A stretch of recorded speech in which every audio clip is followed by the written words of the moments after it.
Hello, my name is Nari, I'm a Therian, and today we'll be talking about the absolute basic when it comes to Therianthropy. Let's begin. So, what is a Therian even? Basic definition. A Therianthrope is an individual who involuntarily identifies as an animal on some level. The details of this definition varies depending on the source you look at, but the most accurate ones should be similar to that. What does this even mean? Involuntarily identifying as an animal, meaning being an animal, thinking you are an animal, or perceiving yourself as one, at least partially to some degree. Rough history of the term. The Therian community started in the 1990s on a Google forum known as alt.horror.werewolves, which was created in 1992. What started as werewolf fiction enthusiasts talking about their interests turned into some sharing that they perceived themselves as werewolves internally or as a whole.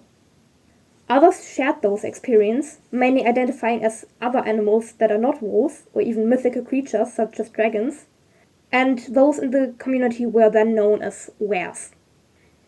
Werewolves, werebats, weredragons.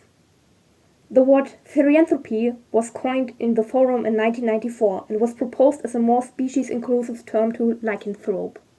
What the experience of a Therian can but does not have to include. Shifts. Well, what are shifts? A shift is a change in state of an alter-human, which makes them get closer to being their alter-type in some way. This can be feeling part of your alter-type on your own body, heightened animalistic senses, or accidental vocalizations, like barking. A few common types of shifts are phantom shifts, where one feels supernumerary phantom limbs of their stereotype on their body, mental shifts, where one gets put into the mindset of their stereotype, and dream shifts, where one dreams from the perspective of their stereotype. There are many different kinds of shifts, and I will cover them in some other video in the future. Subscribe so you don't miss it. Species dysphoria.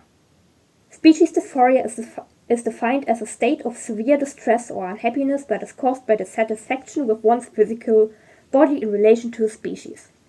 So one might feel distress about not having a tail, wings, or feeling the snout. Or even not being societally seen as their stereotype. How do you know if you're a Therian? Common signs of Therianthropy are involuntarily animalistic behaviors, which are also known as mental shifts. Beliefs such as a past life or misplaced animal soul, which cause you to identify with that soul.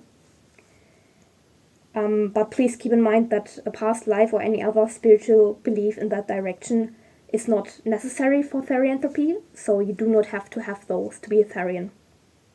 There are other spiritual as well as other psychological reasons why one may identify as a Therian. If you've never felt quite human or species dysphoria. Misconceptions. Let me go over some common misconceptions that you will find in the community. Therianthropy is a spiritual connection. This misconception has been around for a while and is pretty widespread, especially on short-form content platforms such as TikTok, Instagram, and YouTube Shorts.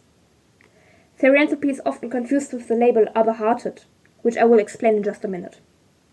Therianthropy and other-heartedness are both not strictly spiritual identities, however big parts of these communities explain their identities with spiritual reasons. Misconception number 2. Therianthropy is strictly non-physical. This is a really common misconception, which was widely spread in some forums and also some big creators of wiki on YouTube started. The statement that Therianthropy is strictly non-physical often comes from a place of ableism against those with specific kinds of delusions, strong species dysphoria, or xenophobia towards certain spiritual beliefs. There are many reasons for someone to use the label physical Therian for themselves. Please do not exclude us. Misconception number 3. Therianthropy is wearing a mask, or is an aesthetic or a hobby.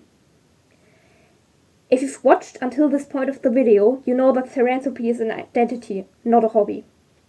From an outside perspective, it often seems like one due to the abundance of quadrobics, which is the sport where you run on all fours, and mask making videos under Therian hashtags. Microlabels and things you should expect from the community. Here's some terms that you will definitely come across in your research. Stereotype.